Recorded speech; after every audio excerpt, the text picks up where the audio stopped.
Bab 601 Misi Pramuka. Nama, pencuri abadi penulis. Plus mematikan mengatur ulang. Karena S tahu bahwa ia kini terjebak di suatu tempat yang tidak diketahui, ia tidak dapat menyelidiki situasi Alina. Jadi, ia memutuskan untuk mengambil pendekatan lain. Ia menelepon Inter, yang masih berada di Golden Skywalk dan seharusnya dapat melakukan tugasnya.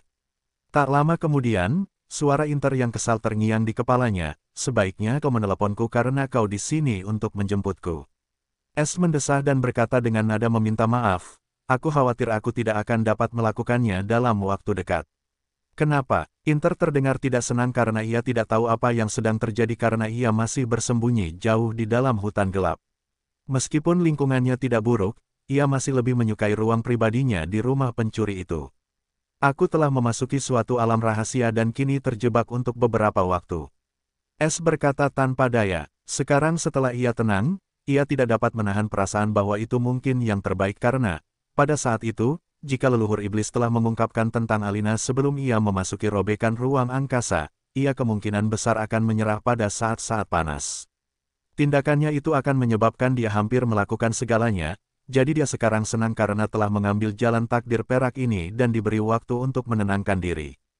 "Bagaimana mungkin kau bisa sampai di sana? Jangan bilang kalau alam rahasia ini ada di dalam wilayah kekaisaran." Inter tercengang ketika dia bertanya. "Tidak, aku sudah lama melarikan diri dari wilayah kekaisaran, dan aku baru saja dalam perjalanan untuk menjemputmu ketika..." S menyederhanakan kejadian yang terjadi ketika dia melarikan diri dari wilayah kekaisaran dan bagaimana dia memasuki robekan ruang angkasa saat melarikan diri dari leluhur iblis. Inter tidak dapat menahan diri untuk tidak berseru, "Kau sangat beruntung B, maksudku pencuri."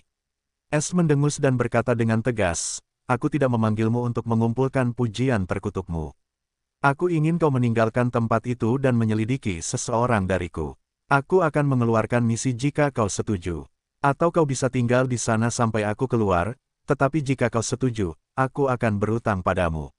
Inter berpikir keras sebelum suaranya berdering, "Siapa yang kau ingin aku selidiki?" "Seorang pemburu bernama Alina Silver. Dia mungkin berasal dari klan Es Perak dari benua darah, jadi seharusnya tidak sulit. Dan jika aku benar, dia cukup terkenal karena aku saat ini. Temukan saja apapun yang bisa kau temukan dan hubungi aku, terutama jika dia dalam bahaya dan seberapa besar bahayanya." S berkata dengan sungguh-sungguh. Suara Inter yang penasaran terdengar, "Siapa dia bagimu?" S berkata dengan dingin, "Keluarga. Kau juga punya keluarga, dan kau bahkan peduli padanya. Ini benar-benar berita." Inter merasa telah menemukan sesuatu yang luar biasa. Faktanya, dia atau anggota lainnya mengira S tidak punya siapa-siapa, atau dia tidak peduli pada mereka, dan dia belum menceritakan masa lalunya. Jadi, sekarang Alina muncul dan dia bahkan dalam bahaya. Inter tentu saja heran. "Hentikan obrolan itu dan katakan saja apakah kau bisa melakukannya atau tidak." S bertanya dengan jengkel, karena dia sedang tidak ingin bercanda dengan Inter, terutama saat keselamatan Alina dipertaruhkan. Dia bisa saja memanipulasi Inter dengan memberinya misi hukuman mati, tetapi dia tidak melakukannya dan malah meminta pendapatnya. Karena dia tidak ingin berubah menjadi tiran atau mengancam anggota keluarganya karena keegoisannya, mereka ada di sini untuk membantunya dalam pencuriannya, bukan untuk menyelesaikan masalah pribadinya dengan keluarganya. Mereka juga orang-orang yang bisa dia percaya, dan dia tidak pernah menganggap mereka sebagai alat untuk disingkirkan. Jadi, kecuali dia tidak punya pilihan lain, dia tidak akan mengancam mereka dengan kematian, atau begitu dia mulai, tidak akan ada jalan kembali. Dia kejam terhadap mereka yang mengancamnya tetapi tidak terhadap mereka yang berdiri di belakangnya. Inter mendengus tidak senang tetapi tetap setuju, hadiahnya harus sepadan. S setuju tanpa ragu, "Jangan khawatir, aku tahu risikonya. Aku senang kau setuju. Jangan terlalu cepat merayakannya."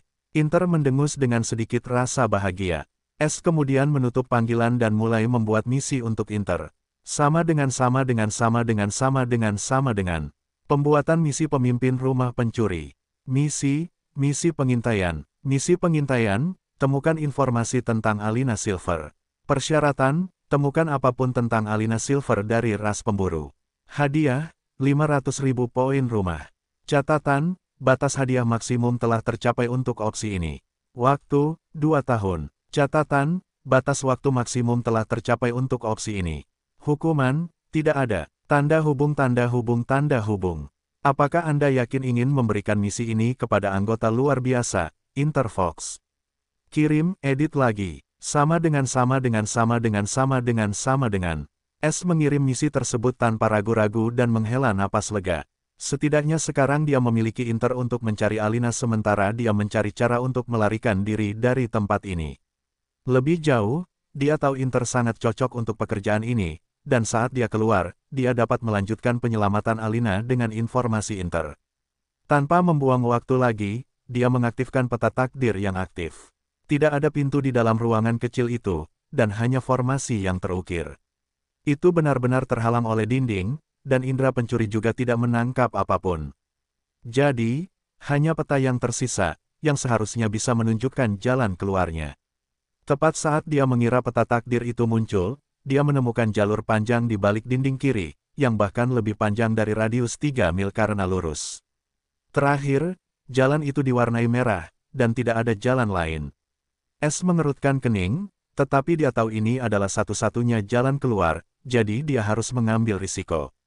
Aku hanya punya 16 jimat langkah ruang angkasa yang tersisa setelah pengeluaran terakhirku, dan aku kehabisan bahan, jadi aku tidak bisa menggunakannya sembarangan lagi. Aku tidak akan menggunakannya kecuali dalam situasi hidup dan mati. Pikir S. Namun sebelum membuka jalan, dia memerintahkan sistem gunakan token peningkatan item perantara pada tali jiwa pencuri. Sebelumnya, dia menyimpan token peningkatan item perantara karena dia masih belum memutuskan untuk menggunakannya pada apa, tetapi sekarang pilihannya sudah jelas. Karena pedang berbilah hitam sekarang sudah tidak ada lagi dan dia tidak membutuhkan topeng 1000 wajah untuk saat ini. Jadi, dia memilih tali jiwa pencuri karena itu sudah menjadi senjata jiwa kelas 6, dan dengan token peningkatan, itu akan menjadi senjata jiwa kelas 8. S ingin menggunakan token peningkatan item perantara pada topeng 1000 wajah terlebih dahulu, tetapi dia menyimpannya ketika dia berpikir tali jiwa pencuri akan mencapai tingkat 8 jika dia menggunakannya. Tetapi dia masih ragu-ragu, jadi dia memutuskan untuk menggunakannya berdasarkan situasinya. Sekarang dia berada di alam rahasia yang tidak diketahui ini, dia membutuhkan senjata yang kuat, dan pedang hitam tidak lagi dipanggil saat ini. Jadi, inti jiwa pencuri adalah pilihan binatang buas yang dapat menahan musuh, dan dengan peningkatannya ke tingkat 8, dia akan hampir tak terhentikan. Sistem langsung mematuhinya setelah menerima perintah S. Sama dengan. Token peningkatan item menengah telah digunakan pada Tivish Soul Core. Tanda hubung. Peningkatan Tivish Soul Core telah selesai dengan token peningkatan. Item, tanda hubung. Tivish Soul Core, senjata jiwa kelas 8. Kemampuan, fleksibel dan tidak fleksibel, tergantung pada ki jiwa surgawi. Peningkatan dan penurunan ukuran, tergantung pada ki jiwa surgawi. Pengekangan jiwa, penyembunyian, baru. Pengikatan jiwa, baru. Belenggu jiwa, baru. Penangkapan jiwa terbatas, baru. Terbatas, tidak dapat digunakan dengan alam saat ini. 7. Pembunuhan jiwa terbatas, baru. Terbatas, tidak dapat digunakan dengan alam saat ini. Tanda hubung. Batas, senjata jiwa kelas 9 atau lebih tinggi, rune kelas 9 atau lebih tinggi. Sama dengan. Informasi baru tentang kemampuan mulai memasuki pikiran S, dan bukan hanya itu, tetapi bagian lain dari Tivish Soul Core Control Final muncul dengan semua ingatan itu. S tercengang karena dia tidak berpikir Grade 8 akan membawa perubahan besar seperti itu pada Tivish Soul Core. Meskipun dua kemampuan terakhir ditahan oleh sistem tetapi hanya kemampuan yang baru dibuka sudah cukup untuk membuat detak jantung S berdebar kencang. Dia benar-benar senang dia memutuskan untuk meningkatkan Tivish Soul Core. Dia melihat pergelangan tangannya, dan gelang tembus pandang terwujud dengan pola hitam halus yang indah di atasnya. Dia tidak perlu lagi menyembunyikannya dengan apapun karena sekarang memiliki fungsi penyembunyian bawaan yang tidak dapat dideteksi kecuali formasi pemindaian Grade 9 digunakan. S kemudian membuatnya menghilang lagi, tetapi sekarang dia bisa merasakan koneksi dengannya dan mengendalikannya dengan lebih cepat. Setelah dia selesai dengan peningkatan, dia melihat ke dinding, yang memiliki lorong di belakangnya. Tiba-tiba, Inti pedang pencuri bela diri di ruang bela dirinya bergetar sedikit sebelum pedang-pedang gelap yang bentuknya sama dengan pedang panjangnya mulai muncul di belakangnya. Itu adalah Fatamorgana 100 bayangan dari seni Fatamorgana pedang ganda. Namun, pedang-pedang itu bukan lagi Fatamorgana belaka, melainkan nyata, dan pedang-pedang itu dipenuhi dengan niat pedang bayangan bela diri. Ini adalah ranah pedang dalam pikiran, di mana ia dapat mengendalikan pedang dengan pikiran, dan ia tidak perlu lagi memegang kendali untuk memanfaatkan niat pedang di ranah ini. Ketika S memahami niat pedang, ia menemukan bahwa niat hukum dapat digunakan dengan ki bela diri dan jiwa. Dengan ki yang Anda gunakan, keduanya akan menjadi niat hukum jiwa atau niat hukum bela diri, dan buku Pedang Langit juga dibangun di sekitar konsep ini bahwa setiap kultivator dengan niat bela diri atau pedang jiwa dapat mengolahnya. Itu seperti metode kultivasi yang unik, dan S menduga bahwa itu mungkin teknik kultivasi dari surga yang lebih tinggi. Apapun masalahnya, ini mengilhaminya untuk membuat inti pedang untuk jalur jiwa dan bela diri karena ia dapat menggunakan kedua jenis niat tersebut. Terakhir, S juga melihat jalur tanpa akhir untuk inti pedangnya ketika ia memahami niat pedang penuh dan menciptakan inti pedang. Ia bahkan menanamkan seni meraj pedang ganda dan seni pedang pleksus kehidupan gelap ke dalamnya. Adapun pedang langit, itu juga akan menjadi fondasi dan bagian dari jalur pedang pencurinya. Jadi, dia menyebut teknik baru ini yang akan didasarkan pada pedang pencuri bela diri Crore dan inti pedang pencuri jiwa miliknya. Pedang pencuri abadi, gelombang pedang bela diri. Saat berikutnya, 100 pedang di belakangnya berkelebat dalam garis-garis gelap dan mencabik seluruh dinding kiri. Kemudian tali jiwa pencuri tiba-tiba melesat dari lengan bajunya, dan seperti cambuk, tali itu mencambuk dinding yang terpotong dadu dan meledakkan terowongan gelap sebelum kembali ke lengan baju S. S kemudian menunggu dan melihat peta, dan ketika tidak ada seorang pun yang muncul, dia akhirnya bergerak dan menutup peta. Takdir untuk menjaga ki jiwanya. Indra pencurinya seharusnya cukup di lokasi peta takdir merah. Dia selalu dapat mengaktifkannya lagi ketika indra pencurinya menangkap sesuatu. Namun sebelum S pergi, dia melihat ke ruang teleportasi, dan matanya tiba-tiba menjadi hitam pekat. Tiba-tiba, simbol pencuri kecil muncul di dalam simbol formasi sebelum menghilang tanpa jejak. Setelah itu, mata S kembali normal. Dia baru saja menggunakan kemampuan jiwa bawaan tanda pencuri yang dia bangkitkan setelah membentuk inti jiwa merah. Sama dengan. Tanda pencuri. Deskripsi, beri cap pada apapun dengan tanda pencuri khusus, yang dapat dideteksi dari mana saja selama tanda pencuri itu ada. Keterbatasan, 1. Tanda pencuri hanya dapat digunakan pada makhluk hidup dengan jiwa yang lebih lemah daripada tuan rumah, dan akan lenyap setelah kematian korban atau jika kekuatan jiwa korban melampaui tuan rumah. Keterbatasan, 2. Tanda pencuri dapat digunakan pada makhluk mati apapun tetapi dapat dihancurkan bersama makhluk mati itu.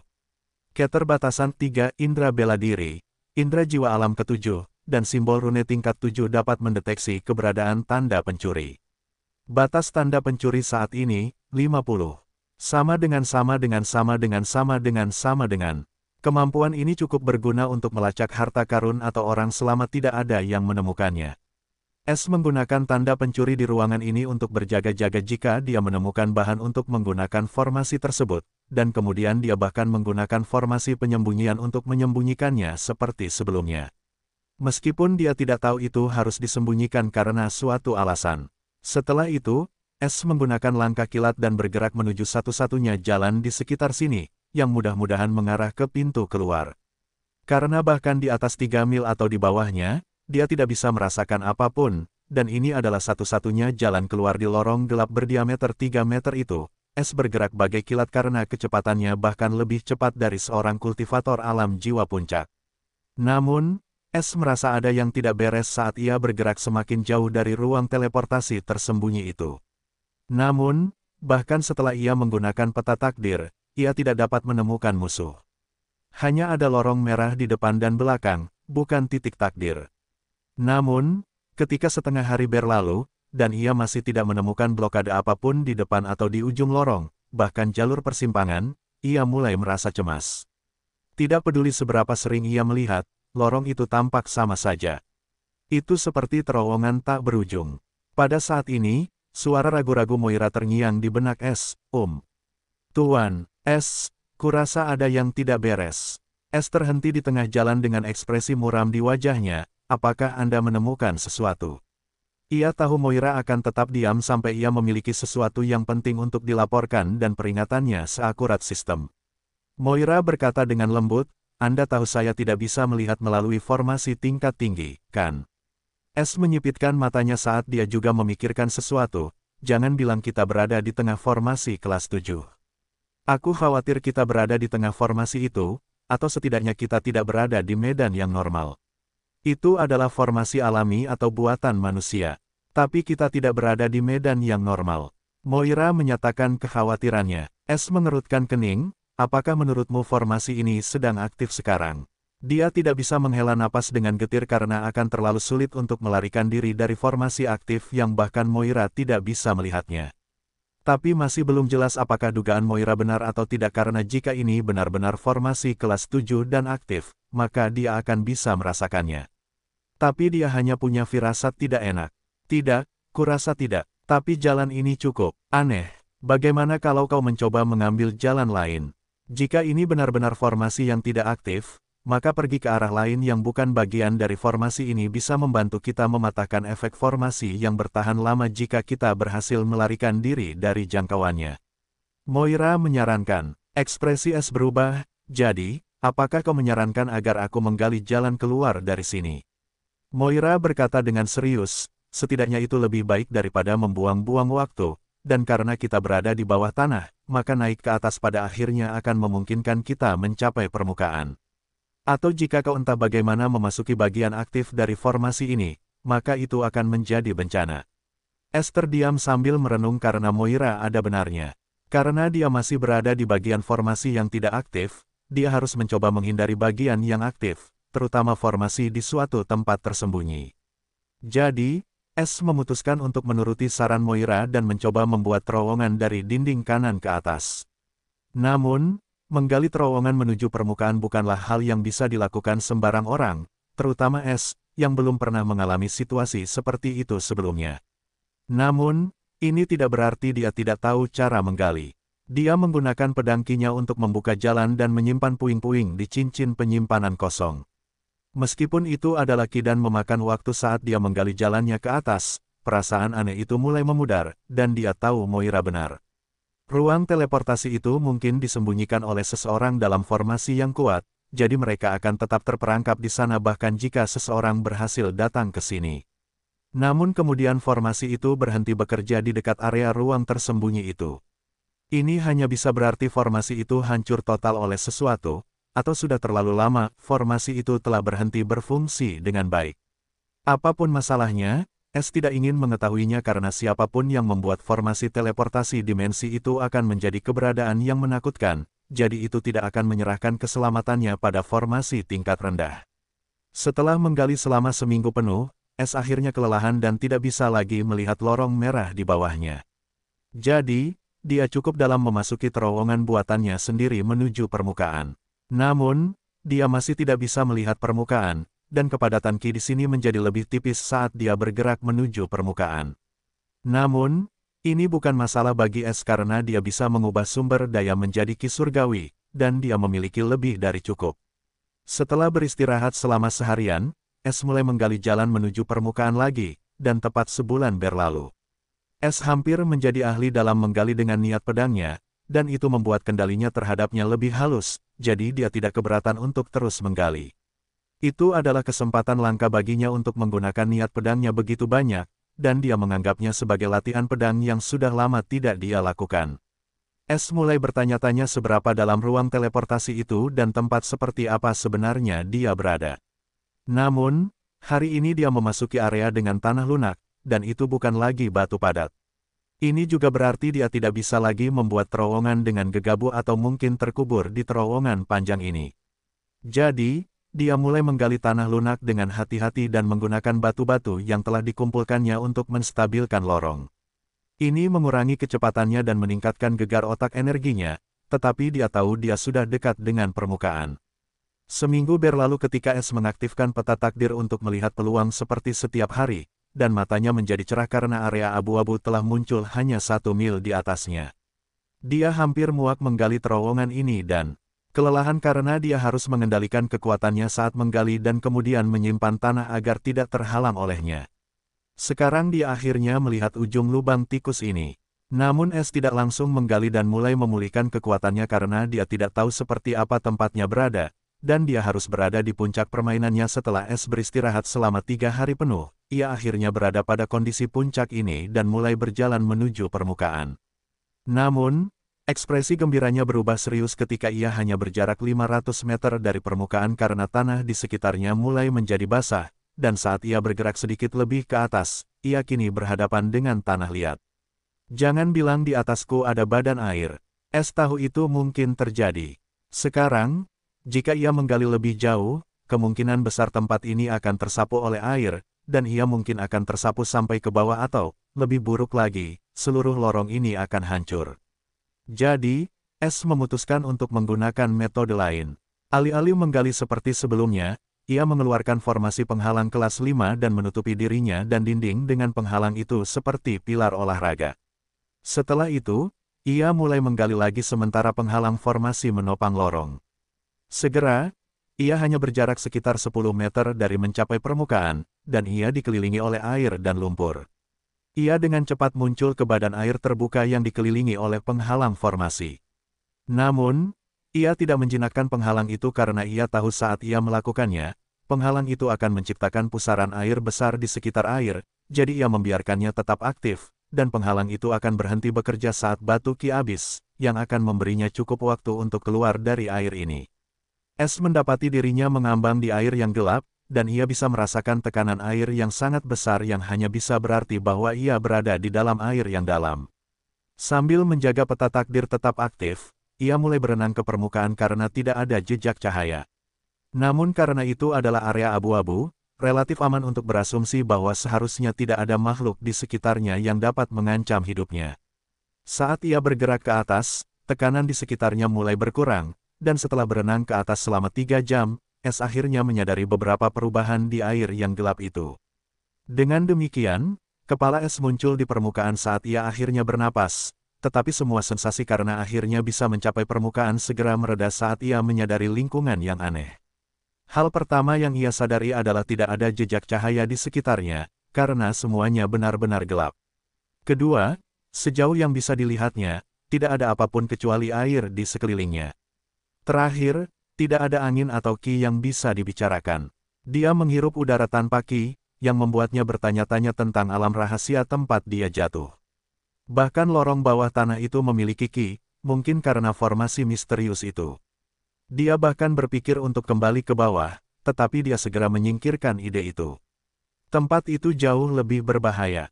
Pada saat ini, Es merasakan sesuatu. Itu adalah firasat keberuntungannya. Itu mulai memaksanya untuk pergi ke arah timur secara tiba-tiba. Kemudian dia akhirnya menyadari bahwa indikator emas gelap itu juga menunjuk ke arah timur saat ini yang jelas bukan saat dia masih di bawah tanah. Jika bukan karena indera keberuntungannya, dia mungkin tidak akan menyadarinya dan hanya berpikir bahwa itu masih menunjuk ke arah yang terkunci di surga langit fana. Tetapi karena indera keberuntungannya, dia tahu lokasinya telah berubah. Moira, apakah lokasi indikator itu bisa diubah? Dia tidak bisa menahan diri untuk bertanya. Moira menjawab, nasib tidak dapat diprediksi, dan Tuan. Nasib Es, bahkan lebih istimewa, jadi tidak mengherankan jika lokasi takdir berubah sesuai dengan keadaan Anda. Ingat, peta nasib langsung dapat menunjukkan arah terbaik yang harus Anda tuju untuk menemukan peluang beruntung yang paling cocok untuk Anda, atau bisa juga sesuatu yang Anda inginkan atau sesuatu yang dapat membantu Anda di masa depan.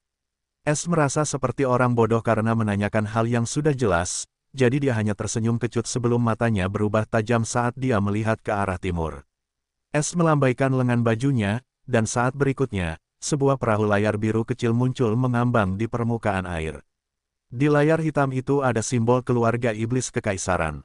Perahu layar ini milik Ronan, dan itu adalah harta karun kelas menengah 6. Es ingin menggunakan perahu ini untuk keluar dari benua iblis, tetapi dia tidak pernah berpikir akan menggunakannya di ruang gelap yang tidak dikenal ini. Dia kemudian keluar dari air dan mendarat di dek kecil. Ada sebuah kabin kecil yang juga merupakan ruang kendali perahu layar harta karun ini. Es kemudian menggunakan kinya untuk mengeringkan dirinya sementara jubah pencuri cekatan itu benar-benar kering.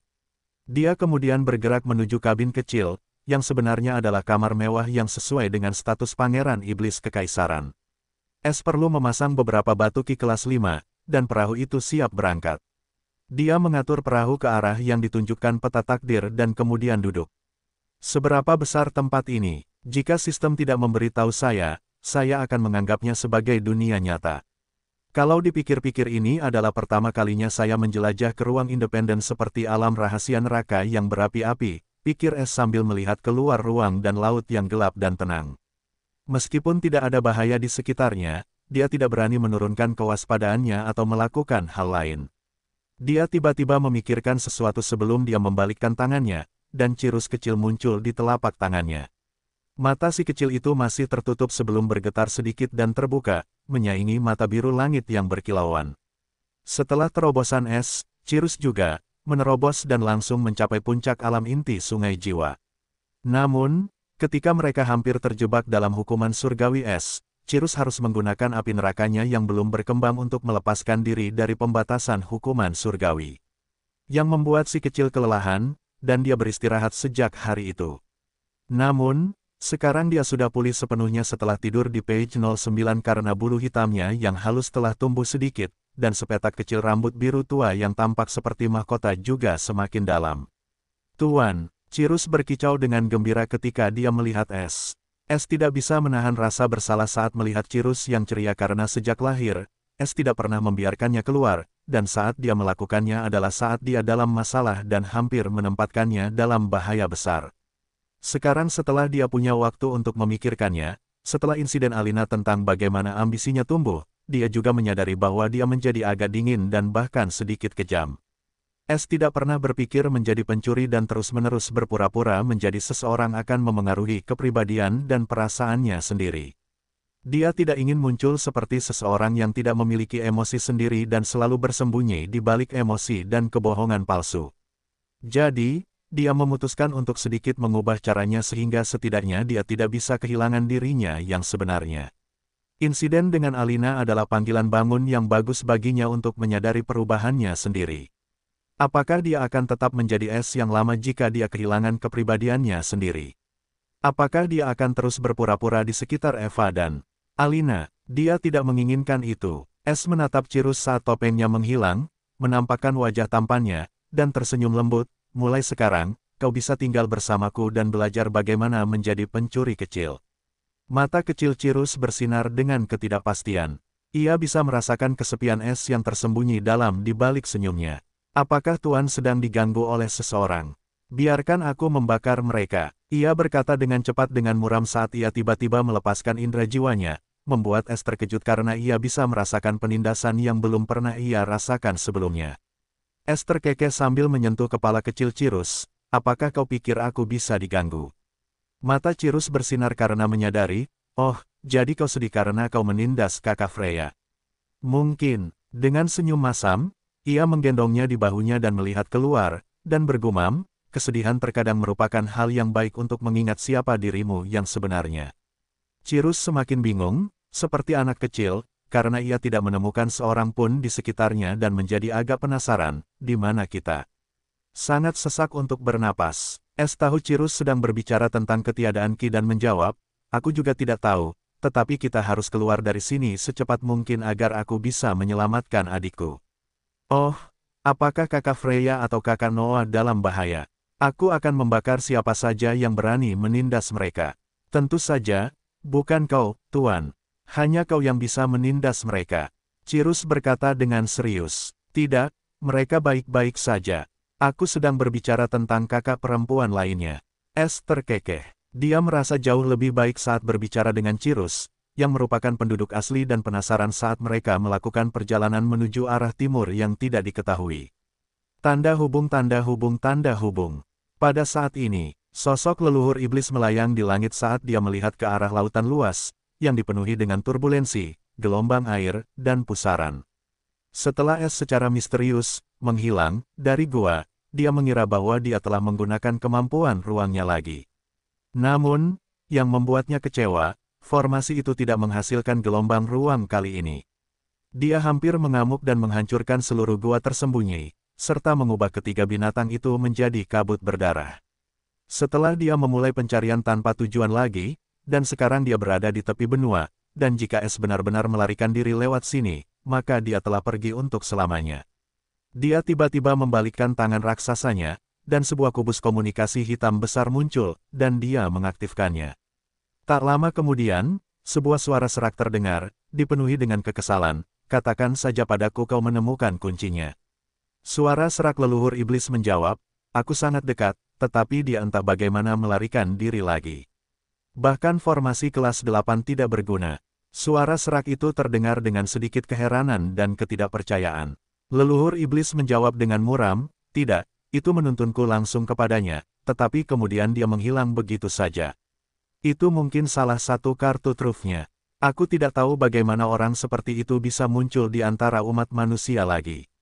Suara serak itu mendesah. Leluhur iblis mencibir, apakah kau percaya dia benar-benar dari ras manusia? Aku bahkan menggunakan apa yang disebut saudari Dream Shatter untuk menangkapnya, tetapi dia tetap lolos tanpa bergeming. Kurasa dia bukan orang yang mereka klaim, dan dia dari ras penyihir. Tidak, aku telah memastikan bahwa itu memang orang yang mereka klaim, dan setelah penyelidikan lebih dalam, semuanya menjadi semakin tidak masuk akal. Suara serak itu terdengar muram. Petik 2, bahkan tidak masuk akal, lalu dia berhasil mendapatkan kuncinya. Teriak leluhur iblis dengan marah. Suara serak itu menjawab, dengan dalam, ingat mahkota putih. Leluhur iblis terkejut ketika mendengar nama ini yang sudah lama tidak didengarnya. Dia menjawab, apakah kau berbicara tentang kekuatan tersembunyi yang didirikan oleh petapa manusiawi Clavus di masa jayanya? Ya, orang yang sama. Menurut mata-mata kita, sungguh mengejutkan bahwa pencuri itu mungkin milik salah satu ahli yang bersembunyi di White Crown, dan dia membawa teknik kultivasi rahasia yang bahkan lebih kuat dari teknik kultivasi jiwa Clavus.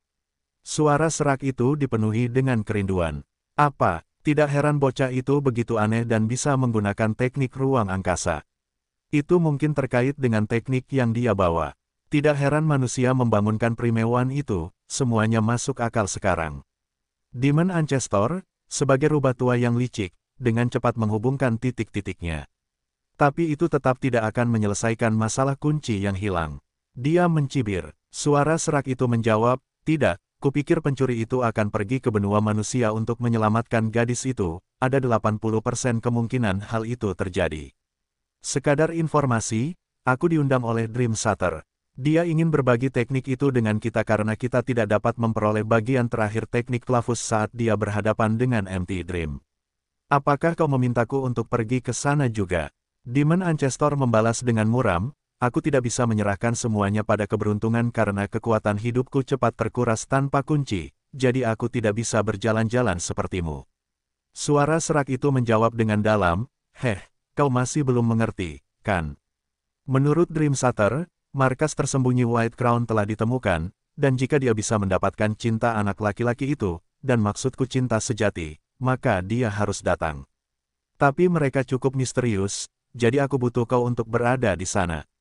Itu jauh lebih baik daripada mencari jarum dalam tumpukan jerami. Garis pantai timur laut dari Royal Dimension, hutan terlarang, masih dikelilingi oleh lapisan kabut tebal dan terbengkalai seperti sebelumnya. Hanya suara ombak dan angin laut yang terdengar di bagian tandus dari Royal Dimension ini. Namun, dalam kegelapan malam, tepat di luar kabut, sosok berpakaian hitam muncul. Mata birunya, yang dipenuhi dengan kebijaksanaan kuno, berkilauan dalam kegembiraan saat dia melihat kabut. Sebuah suara tua tiba-tiba terngiang di kepalanya, kami akhirnya menemukan bagian ketiga dari jiwa kami. Kalau saja kamu tidak menyerahkan gumpalan jiwa kami, maka itu akan menjadi acara yang lebih menggembirakan. Sosok itu dengan suara serak menyampaikan sedikit kemarahan. Aku sama kesalnya denganmu tentang hilangnya kontrak jiwa secara tiba-tiba, tetapi jangan lupa, selama kita menggabungkan setidaknya 2 bagian dari gumpalan jiwa kita, kita akan dapat merasakan arah gumpalan jiwa secara langsung. Jadi, bahkan jika bocah itu meninggal dan seseorang mengambil gumpalan jiwa itu, atau dia menyembunyikannya di suatu tempat, kita akan dapat mengambilnya kembali. Tidak mungkin ada orang yang dapat menghancurkan gumpalan jiwa kita atau menyembunyikannya di suatu harta karun. Suara tua itu membalas dengan dingin. Mengapa, menurutmu aku masih tenang jika aku tidak tahu tentang ini? Sosok itu mencibir, tetapi sebaiknya kita pergi setelah mengumpulkan bagian jiwa ketiga. Tempat ini diselimuti oleh formasi deteksi garis keturunan, dan kita tidak dapat tidak terdeteksi lama-lama. Apa yang kau harapkan dari para iblis? Para bajingan itu adalah rekan iblis, dan dari arahan pribadi leluhur, dia meninggalkan peringatan aneh, mereka seperti dua sisi mata uang yang sama. Suara tua itu menyatakan dengan tegas. Aku tidak punya ingatan itu. Aku hanya berharap yang ini punya ingatan tentang invasi. Jiwa yang lengkap. Dengan cara ini, akan lebih mudah untuk memulihkan dua bagian yang hancur, dan aku yakin salah satu bagian jiwa ada di tangan pengkhianat itu, Dream Shatter.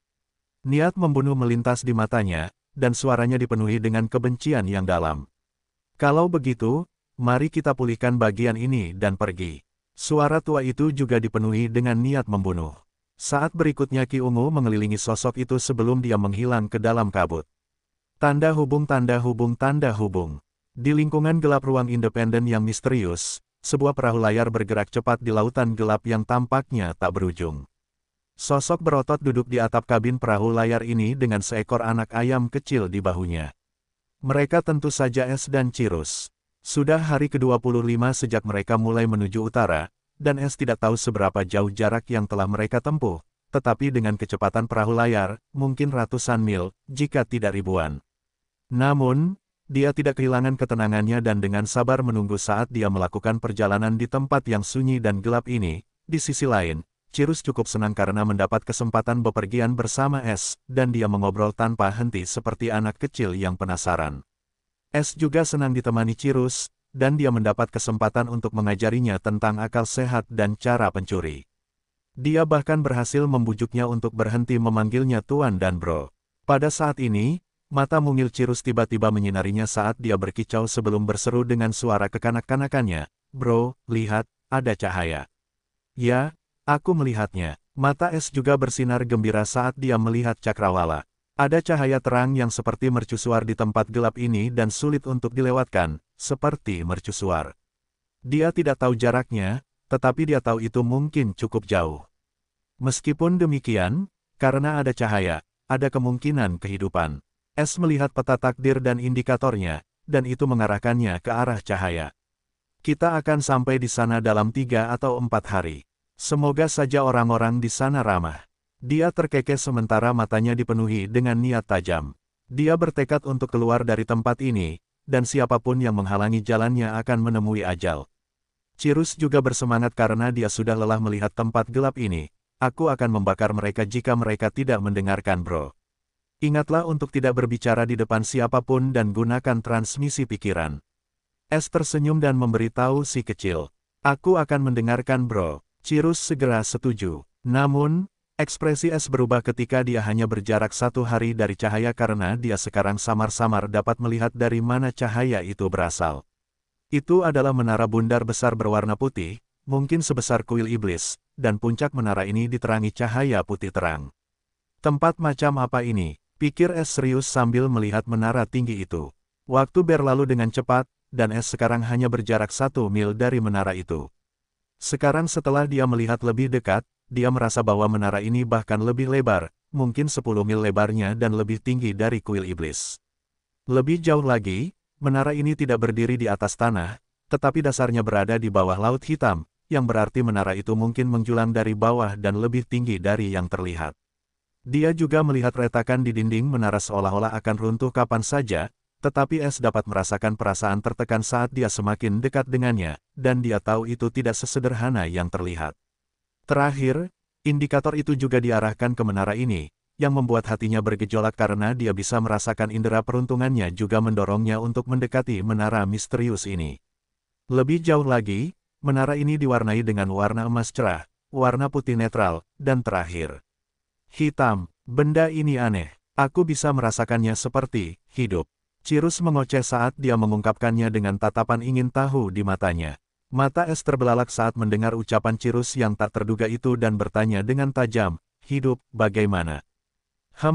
Entahlah. Aku hanya merasa diincar oleh benda itu, jadi mungkin dia masih hidup."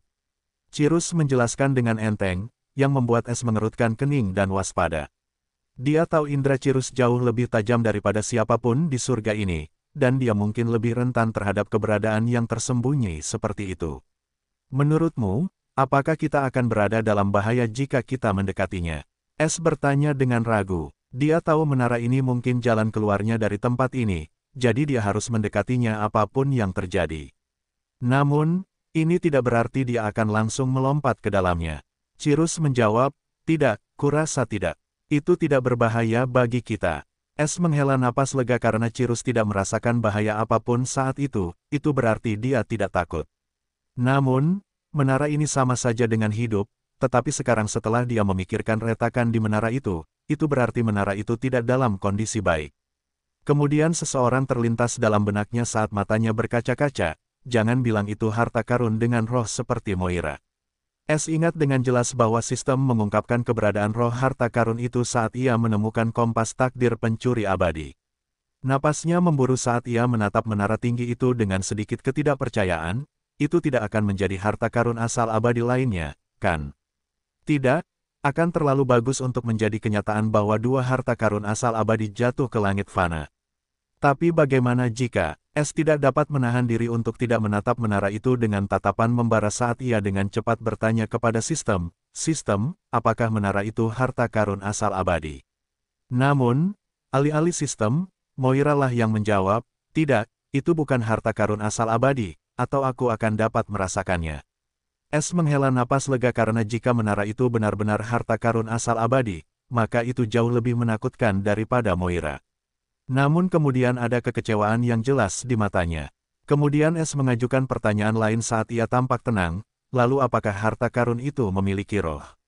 Ya, tetapi roh ini levelnya sangat rendah, tidak secerdas aku. Ada sedikit nada meremehkan dalam suaranya, lagi pula, benda ini rusak parah. Roh itu hidup hanya karena menyerap semua ki di atmosfer agar tidak menghilang setelah mengalami kerusakan seperti itu. Mata S berbinar menyadari, jadi kesanalah semua ki pergi. Tetapi bahkan Cirus tidak dapat mengatakan fakta ini. Tampaknya hanya harta karun yang dapat mengukur satu sama lain dengan lebih akurat, atau itu karena Moira jauh lebih berharga daripada harta karun biasa dengan roh. S tersenyum kecut dan mengubah pertanyaannya, apakah kamu tahu peringkat harta karun ini? Aku tidak bisa, Moira menolak dengan tegas. S tidak memaksakan hal itu karena dia tahu batasan sistem yang terkutuk itu telah muncul lagi. Jadi, dia menanyakan hal penting lainnya, lalu harta karun macam apa itu? Atau apakah aku akan berada dalam bahaya jika aku mencoba menaklukkan atau menghancurkannya? Tatapan mata S menjadi dingin saat dia mengucapkan dua kata terakhir, lalu harta karun macam apa itu? Atau apakah aku akan berada dalam bahaya jika aku mencoba menaklukkan atau menghancurkannya? Moira berpikir sejenak sebelum menjawab dengan cepat, dilihat dari ukurannya. Mungkin itu adalah harta karun tipe penyimpanan atau tipe pertahanan, dan keduanya tidak akan memiliki banyak kemampuan menyerang. Menaklukkan rohnya akan bergantung pada kemauan rohnya. Tetapi jika kamu mampu menghancurkan rohnya, maka itu akan seperti harta karun biasa yang bisa kamu kendalikan. Kedua pilihan itu sangat berbahaya karena harta karun dengan roh selalu memiliki persyaratan khusus untuk memilih tuannya. Sedangkan dalam kasus terakhir, kamu tidak cukup kuat untuk menghancurkan roh itu. Terakhir, dengan kondisi harta karun ini saat ini, kemungkinan besar harta karun itu akan hancur saat rohnya mati. S terdiam setelah mendapat jawaban itu sambil menatap menara itu dengan penuh perenungan. Harta karun tipe penyimpanan atau pertahanan, iya. Dalam kedua kasus itu, aku harus masuk ke dalam harta karun raksasa ini. Aku tidak pernah menyangka harta karun bisa dibangun di dalam bangunan seperti itu. S merasakan cakrawalanya melebar dan dia merasa jengkel dengan surga yang lebih tinggi. Hanya perbedaan keahlian mereka yang sangat jauh, dan dia tidak berani membayangkan seberapa besar perbedaan kekuatannya. Meskipun begitu, dia tahu merenungkan masalah seperti itu hanya akan membuat pikirannya kacau, jadi dia memutuskan untuk menghadapi masalah yang sedang dihadapinya dan mengkhawatirkan hal-hal surgawi yang lebih tinggi ketika saatnya tiba. S melihat ke puncak menara tempat cahaya itu berasal dan merenung, haruskah aku pergi ke atas? Tidak, perasaan tertekan dari sumber cahaya itu cukup menakutkan. Mungkin itu semacam mekanisme penyerangan. Jadi, aku harus menemukan pintu masuk. Karena itu adalah bangunan, pasti ada pintu masuk. Menyerangnya juga tidak akan baik karena masih putih, yang berarti itu adalah entitas netral, dan warna hitam itu juga cukup menjadi peringatan bagiku untuk tidak menyerangnya. Meskipun penampilannya curang, seperti yang dikatakan Moira, aku bukan tandingannya, jadi aku hanya bisa mencoba menaklukkannya atau setidaknya menipunya agar tunduk. Baiklah, Cirrus, kita harus menyelam ke dalam air untuk mencari jalan masuk. Apakah kau siap, atau kau lebih suka menunggu di luar angkasa? Tanya Es sambil tersenyum. Cirrus menjawab tanpa ragu, aku tidak takut air. Senyum Es melebar karena ia sudah menduga jawaban ini. Lebih jauh lagi, karena Cirrus bisa merasakan kehadiran roh menara, akan lebih baik jika ia tetap berada di luar karena ia tidak bisa selalu mengaktifkan peta takdir yang aktif. Bagus, jika kau menemukan sesuatu yang berbahaya, beritahu aku. Es berkata dengan serius sebelum ia berdiri dan mengenakan tudungnya. Perahu layar itu berhenti beberapa ratus meter dari menara dan kemudian menghilang ke dalam salah satu cincin penyimpanan di ruang pencuri, dan Es langsung mencebur ke dalam air yang gelap. Sekarang setelah dia begitu dekat, dia juga bisa merasakan bahaya dari menara itu.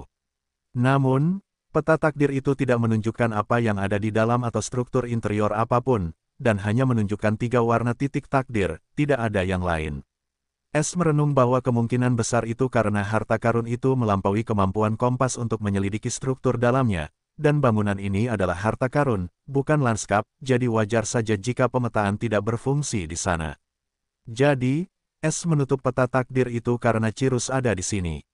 Akan lebih baik untuk menyimpan kinya jika dia jatuh ke dalam situasi pasif. Saat dia menyelam jauh ke dalam laut, dia langsung menuju ke dasar menara sambil juga semakin dekat dengannya. Cirrus baik-baik saja karena dia seperti benda yang menempel di bahunya saat dia menatap menara di bawah air dengan serius untuk mencari bahaya. Pada saat ini, Es menyipitkan matanya karena dia melihat cahaya di dalam air yang berasal dari dinding menara. Dengan waspada, dia perlahan mendekati cahaya itu saat perasaan memaksa dari indera peruntungannya semakin kuat. Es akhirnya melihat dasar dan juga sumber cahaya itu. Itu benar-benar pintu bercahaya di dinding menara, dan ada rune indah terukir di atas pintu bercahaya ini.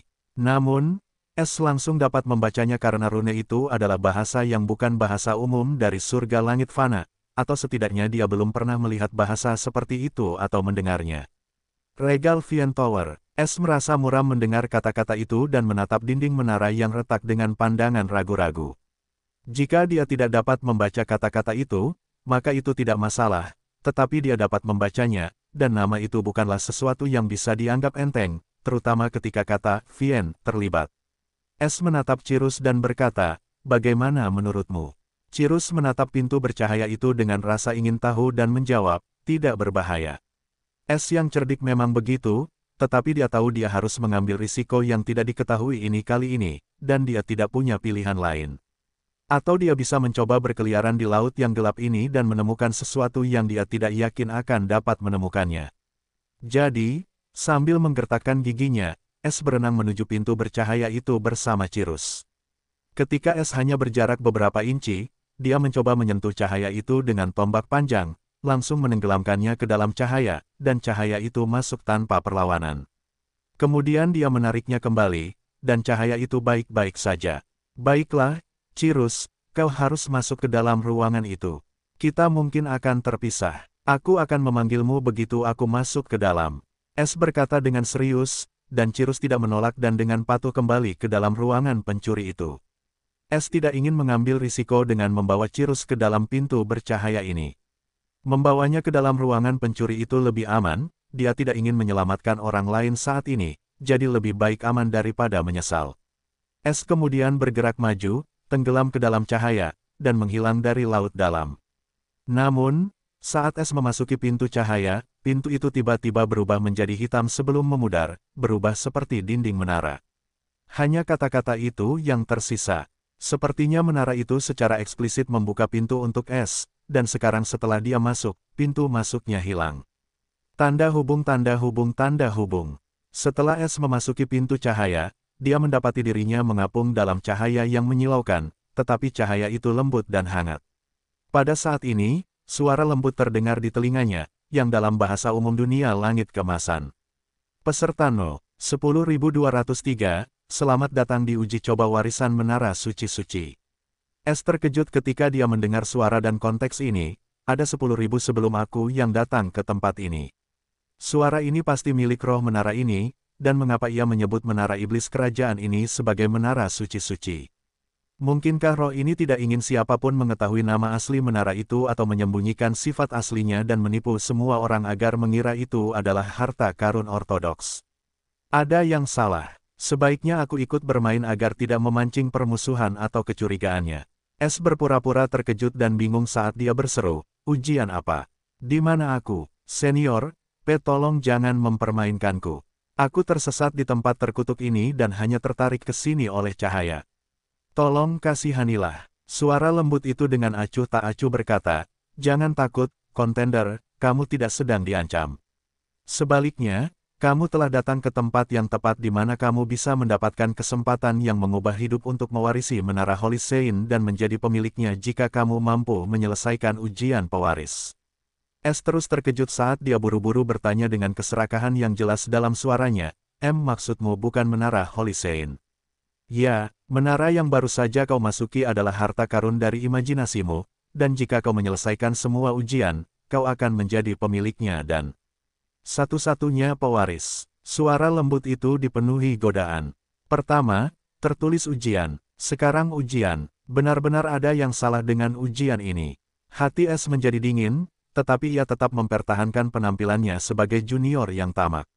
Senior, tolong beritahu aku apa yang harus kulakukan. Ia buru-buru bertanya seolah-olah ia benar-benar siap mengikuti instruksi. Kau hanya perlu menyelesaikan lambang pewaris, dan kau akan menjadi pemilik menara suci ini. Suara itu dengan megah mengungkapkan, sekarang, apakah kau siap menerima lambang pewarismu? S mengangguk tanpa ragu dan menepuk dadanya, tolong beri aku kesempatan ini. Aku akan menyelesaikan ujian ini. Jangan melawan pesaing 10.203.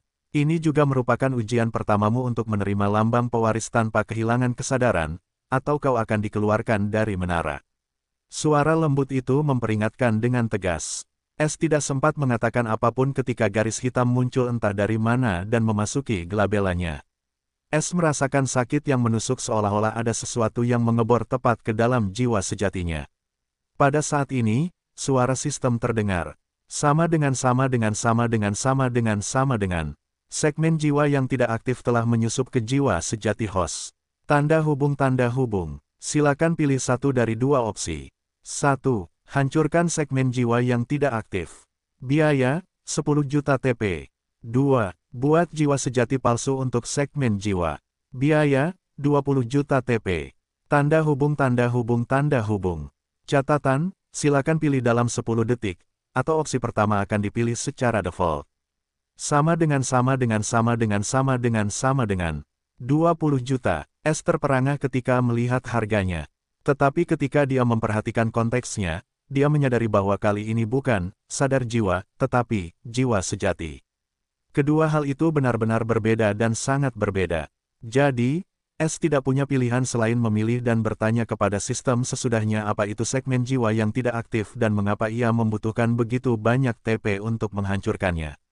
Aktifkan opsi kedua, S dengan cepat berkata sebelum roh itu menyadari sesuatu sementara dia terus berpura-pura kesakitan. Sama dengan. Pilihan kedua telah diaktifkan. Tanda hubung. Poin pencuri, 33.880.000. Sama dengan.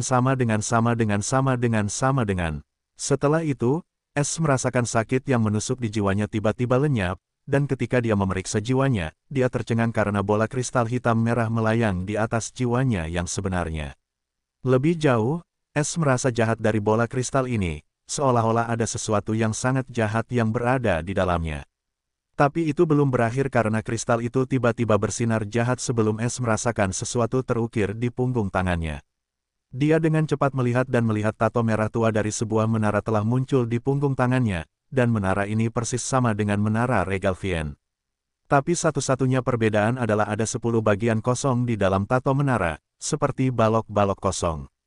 Meskipun tato ini terlihat sangat normal, S bisa merasakannya terhubung dengan kristal di jiwanya yang sebenarnya. Pada saat ini, suara roh itu terdengar lagi, selamat, peserta 10.203, Anda telah berhasil membentuk lambang pewaris.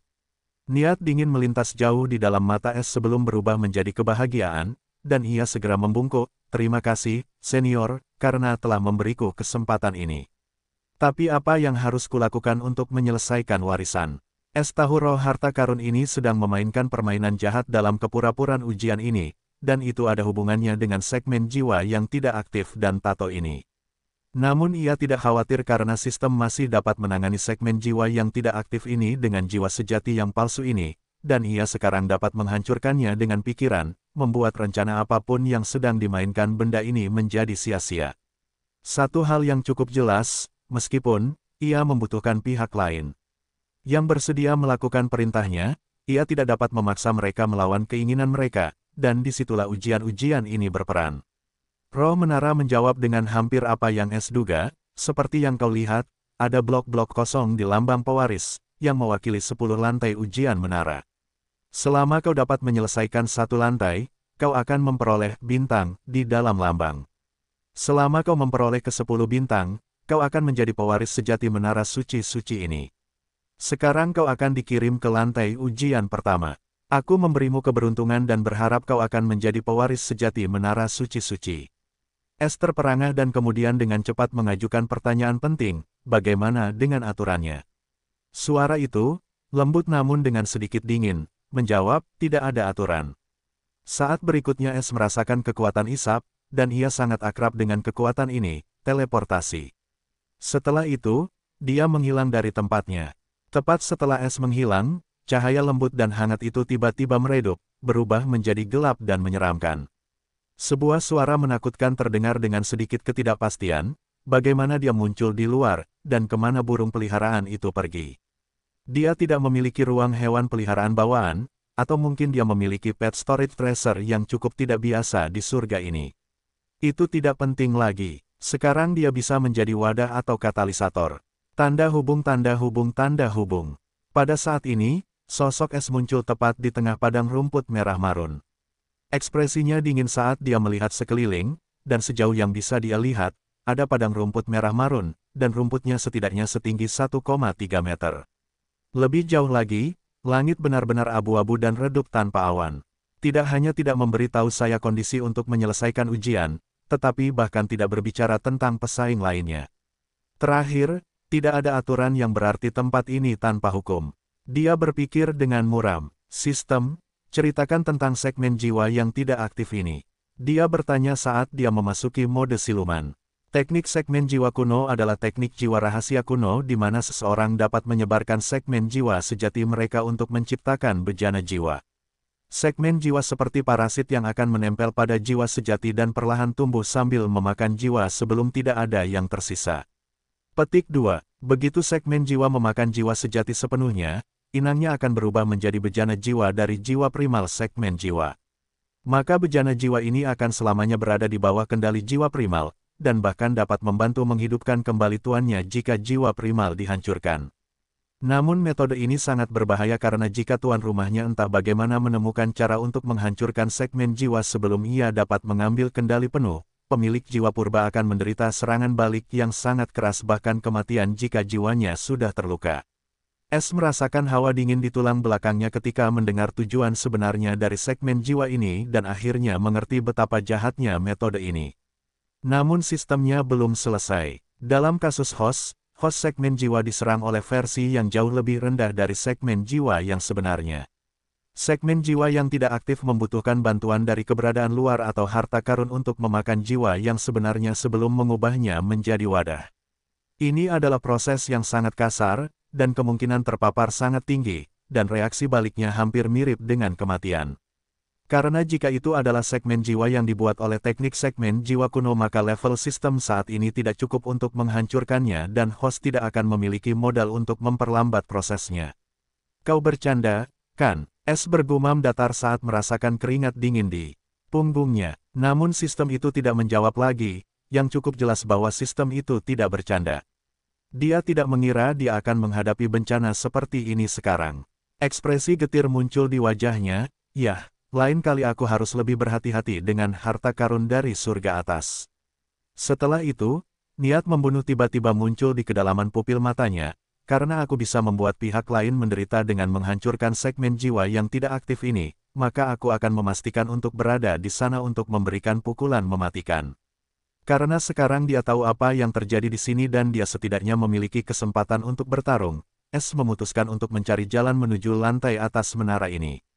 Dia membuka peta takdir langsung tetapi kecewa ketika dia melihat peta kosong dengan hanya warna. Namun matanya menyipit ketika dia melihat indikator kompas hitam keemasan menunjuk ke selatan. Bahkan indera peruntunganku pun menjadi tidak aktif saat aku memasuki tempat ini. Namun indikator ini masih berfungsi, atau mungkin ini adalah lokasi yang sama sekali baru. Baiklah, aku tidak akan kehilangan apapun. Kalau begitu, mari kita pergi ke selatan untuk menguji apakah dugaanku benar. Ia kemudian menutup peta itu. Karena peta takdir tidak dapat membantunya dengan medan, tidaklah bijaksana untuk tetap mengaktifkannya dan menyia-nyiakan ki jiwanya. Ia hanya akan menggunakannya saat ia membutuhkan arahan atau mendeteksi musuh di sekitarnya. Ia tidak melupakan 10.000 plus pesaing di sampingnya. Mata S tiba-tiba bersinar dalam cahaya gelap saat simbol emas aneh tiba-tiba muncul jauh di dalam pupilnya. Itu adalah tahap awal penglihatan pencuri pada level tinggi. Dalam beberapa bulan terakhir ini, saat mengembara di laut yang gelap, ia telah meningkatkan level penglihatan pencurinya sebanyak 2 level karena ia tahu ia akan membutuhkannya. Penglihatan pencuri memiliki kemampuan memantau kelemahan mata sejati dan palsu di reruntuhan dan mata penghancur jiwa serta ketahanan terhadap ilusi dan tipu daya. Namun, kemampuan terpenting dari penglihatan pencuri adalah ia dapat membantu S mengintip ke dalam harta karun ruang penyimpanan. Level awal dari Thief Vision berguna untuk melawan Low dan Intermediate Grade 4 dan River Core Realm. Level menengah untuk melawan High Grade 4, Low Grade 5, dan Middle Stage Soul Realm. Pada level tinggi, Thief Vision dapat melihat ancaman level Intermediate dan High Grade 5 serta Soul Realm. Sedangkan untuk Intermediate Stage, Thief Vision dapat melihat ancaman Grade 6 hingga Low Grade 7 dan Soul Manifest Realm.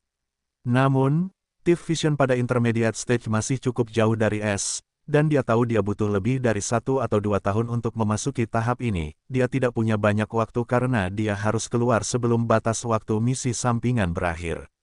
Adapun mengapa dia mengaktifkan penglihatan pencuri di tempat ini di mana bahkan Moira tampak tidak berdaya, itu karena penglihatan pencuri di tahap awal hanya mengambil sedikit dari ki surgawinya. Jadi, dia bisa membuatnya tetap aktif sepanjang waktu jika dia mau, dan itu jauh lebih baik daripada tidak sama sekali. Lebih jauh, dia cukup yakin bahwa semua kontestan lainnya juga berasal dari dunia langit emas karena seseorang dari surga atas mungkin melihat melalui segmen jiwa yang tidak aktif ini. Karena menurut sistem, teknik ini kasar, dan dia yakin hanya seseorang dengan tingkat kultivasi rendah yang dapat melihatnya. Namun, dia masih tidak mengerti bagaimana orang-orang itu bisa sampai di sini karena, melakukan perjalanan melalui robekan ruang angkasa itu bukanlah sesuatu yang bisa dilakukan sembarang orang. Bahkan seseorang seperti dia yang memiliki temperamen guntur surgawi dapat dengan mudah mati dalam turbulensi ruang angkasa. Ini membuatnya berpikir tentang kemungkinan jalan lain, dan satu-satunya cara untuk menemukannya adalah dengan menemukan salah satu kontestan itu dan menyelidiki jiwa mereka. S juga menyalakan penyamarannya karena dia hanya mengenakan topengnya selama ini. Dia tidak menggunakan penyamaran apapun karena dia tahu itu tidak akan berguna melawan roh harta karun. Bahkan Moira mampu melihat melalui penyamarannya saat dia menghadapinya. Jadi, dia tidak peduli, tetapi sekarang setelah dia berada di dalam, dia tidak ingin menunjukkan wajah aslinya kepada siapapun. Wajah yang diaktifkan S tidak lain adalah Ronan, pangeran iblis kekaisaran yang telah meninggal, dan kemudian dia mengenakan topeng lain di atasnya, dan hanya mata iblisnya yang terlihat. Dia tidak mengganti pakaiannya, hanya simbol pencurinya yang tidak terlihat di jubahnya. Seperti yang dijanjikan, dia juga mengeluarkan Cirus karena si kecil lebih rentan terhadap bahaya daripada, dan roh harta karun itu juga tampaknya tidak tertarik pada Cirus, atau dia tidak dapat melihat identitas asli Cirus. Cirus langsung senang ketika dia muncul di balik bahu S dan melihat sekeliling dengan rasa ingin tahu, "Bro, apakah kita ada di menara besar itu?" Dia dengan enteng mentransmisikan. S mentransmisikan kembali, "Ya, kita ada. Sekarang kamu harus waspada, seperti yang aku ajarkan padamu. Saat menjalankan misi, pencuri harus selalu waspada."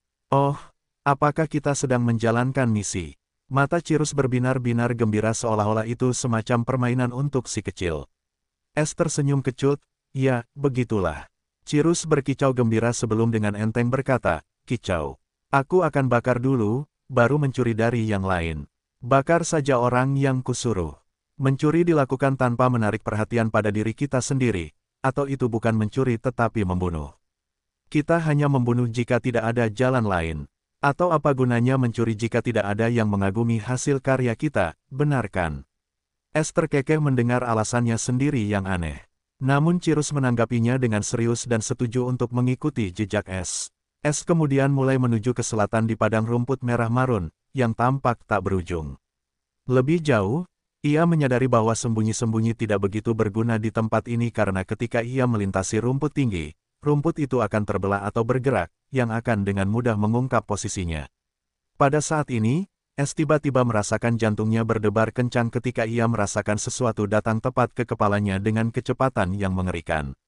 Pada saat ini, jantung Es berdebar kencang saat ia merasakan sesuatu datang tepat ke arah kepalanya dengan kecepatan yang mengerikan. Namun, sebelum ia bisa melakukan serangan balik, Cirus bahkan lebih cepat saat ia membuka paruhnya yang kecil dan melemparkan bola api biru langit kecil ke belakang. Bumim, sebuah ledakan besar yang dipenuhi dengan panas yang membara terdengar hanya 10 meter dari posisi Es. Es juga berbalik pada saat ini dan dengan dingin menatap area hangus yang luas, dan api menyala di padang rumput. Ia melihat anak panah perak yang tidak terbakar oleh api Cirus. Apa yang terjadi selanjutnya membuatnya tertegun. Anak panah itu tiba-tiba bergetar sebelum tiba-tiba berubah menjadi garis perak, saat sambaran petir menghilang ke padang rumput yang tinggi. Seorang pemanah, Es merasakan jantungnya menjadi dingin karena ia tidak merasakan apapun dalam radius 3 mil. Anak panah itu begitu cepat sehingga ia hanya menyadarinya ketika sudah sangat dekat dengannya, yang berarti anak panah itu adalah harta karun dan siapapun yang menggunakannya cukup mahir dalam memanah. Es bahkan mengaktifkan peta takdir, tetapi seperti yang diharapkannya, tidak ada titik takdir yang berarti pemanah itu berada lebih dari 3 mil jauhnya darinya. Lebih banyak, lalat, datang. Suara Cirus yang riang bergema di benaknya. Setelah itu, bahkan Es merasakan bahaya yang datang. Jangan bertindak lagi, atau kita mungkin akan menakuti penyerang jika dia mengira kita berbahaya. Perintah Es sebelum Cirus bisa menyerang lagi. Enggan, si kecil itu tetap menutup paruhnya. Pada saat ini, 3 garis perak muncul dari 3 arah yang berbeda, dan semuanya mengincar nyawanya. Sambil mendengus dingin, Es menggunakan langkah salah persepsi yang berubah menjadi banyak bayangan. Anak panah perak itu tampaknya memiliki pikiran mereka sendiri saat mereka tiba-tiba berputar di udara dan menargetkan semua bayangan Es. Namun, bahkan setelah anak panah itu menembus semua bayangan Es, tidak ada jejak darah atau luka. Semua gambar itu memudar, dan sosok asli Es tidak terlihat dimanapun, seolah-olah dia telah menghilang ke udara. Anak panah itu kemudian berbalik kembali sebelum berubah menjadi garis-garis dan tersebar ke padang rumput. Namun, sebelum anak panah itu benar-benar menghilang, tiba-tiba, tali tak terlihat melesat ke arah salah satu dari mereka bahkan lebih cepat dari anak panah itu. Kemudian tali tak terlihat itu melekat pada salah satu dari mereka tanpa mengurangi kecepatan anak panah yang mundur. Lebih dari 4 mil jauhnya, 2 sosok yang mengenakan jubah penyembunyian saling membisikkan sesuatu. Yang satu memegang busur perak sepanjang 2 meter, sementara yang lain memiliki formasi dengan proyeksi putih di atasnya. Kemana perginya? Orang yang membawa busur berbisik sambil melihat sosok berjubah yang memegang pelat formasi. Yang satunya menjawab, entahlah, tapi formasi pelacakan itu tiba-tiba kehilangan jejaknya. Kurasa dia membawa harta karun penyembunyian kelas 5. 3 anak panah perak muncul saat itu juga dan mulai melayang di samping busur perak. Harta karun kelas 5, apa kita memancing keturunan keluarga kelas 1 itu? Orang yang memegang busur berbisik dengan nada takut. Kurasa tidak, Tuan Muda, orang-orang itu seharusnya sudah lama memasuki lantai 5 atau bahkan lantai 6. Kenapa mereka tetap di lantai pertama? Kurasa mereka tidak mau ikut memulung keluarga kelas 3 seperti kita. Orang yang memegang formasi itu menjawab dengan ragu. Menarik, suara dingin tiba-tiba terdengar di kedua telinga itu, membuat mereka menggigil. Sebelum mereka sempat bereaksi, mereka tiba-tiba merasakan sesuatu mencengkeram pikiran dan tubuh mereka, dan sebelum mereka menyadarinya, mereka tergeletak di tanah, sama sekali tidak bisa bergerak. Rasanya seperti ada sesuatu yang tak terlihat yang mengikat jiwa mereka, dan tidak ada perlawanan atau pelarian sama sekali. Di bawah tatapan mata mereka yang ketakutan, muncul sosok berkerudung dengan anak ayam kecil di bahunya yang menatap mereka seperti mangsa. Tentu saja itu adalah Es dan Cirrus. Es telah menggunakan tali jiwa pencuri untuk menemukan posisi para penyerang ini. Es tidak mengajukan pertanyaan yang tidak berarti saat ia menggunakan copet untuk mencuri jubah penyembunyian mereka, busur dan anak panah perak, dan formasi itu serta cincin penyimpanan mereka. Sama dengan. Pencopetan berhasil, 2. Hadiah, 21.000 poin pencuri. Tanda hubung. Poin pencuri, 33.901.000. Tanda hubung. Peringkat pencurian. Pencurian tingkat rendah, 2. Tanda hubung. Pencurian diperlukan untuk peringkat berikutnya. Pencurian tingkat rendah, 4/10.000. Pencurian tingkat menengah, 2/1000. Pencurian tingkat tinggi, 0/100. Sama dengan. Es tidak terlalu memperhatikan pemberitahuan itu karena dia sedang melihat wajah para penyerang yang sekarang terungkap dengan mata tercengang. Keduanya tampak persis seperti laki-laki manusia tetapi bahkan lebih tampan dengan kulit putih berkilau, mata perak, dan rambut perak. Tinggi mereka sekitar 1,9 dan 2 meter. Mereka mengenakan jubah hijau dengan tanda perak. Terlebih lagi, mereka memiliki aura alami yang khas, dan telinga mereka yang runcing juga tidak seperti manusia. Mereka dapat dengan mudah dianggap manusia tanpa telinga runcing mereka. Tiba-tiba sebuah ras muncul di benak Es, peringkat ke-6 dalam peringkat Golden Skyward, dan cukup misterius. Peri bijak. Es tidak dapat menahan diri untuk bergumam sambil melihat keduanya. Es telah mengingat penampilan setiap ras di dunia langit keemasan dan para peri bijaksana adalah satu-satunya yang cocok dengan deskripsi keduanya. Peri bijak dianggap sebagai ras yang cinta damai dan tidak berkelahi dengan orang lain atau memprovokasi siapapun kecuali diprovokasi terlebih dahulu. Itulah satu-satunya informasi yang dia miliki tentang peri bijak karena tidak ada yang terlalu memperhatikan ras peringkat ke-6. Es tidak pernah mengira akan bertemu peri bijak di sini dari semua ras. Lebih jauh lagi, orang-orang ini sama sekali tidak tampak damai atau lemah. Oh, jiwa kalian terikat, jadi kalian tidak akan bisa menjawab. Salahku, tapi aku tidak perlu bertanya apapun, kan? Es mencibir dingin, melihat mata para peri yang mengerikan itu saat mereka berjuang. Tanpa peduli dengan reaksi mereka, dia menggunakan probe jiwa pada peri yang memegang busur tadi. Dia tahu karena para peri ini bisa masuk ke sini saat itu, ini berarti mereka juga punya cara untuk keluar dari sini. Saat Es memperoleh ingatan para peri itu, matanya sedikit melebar.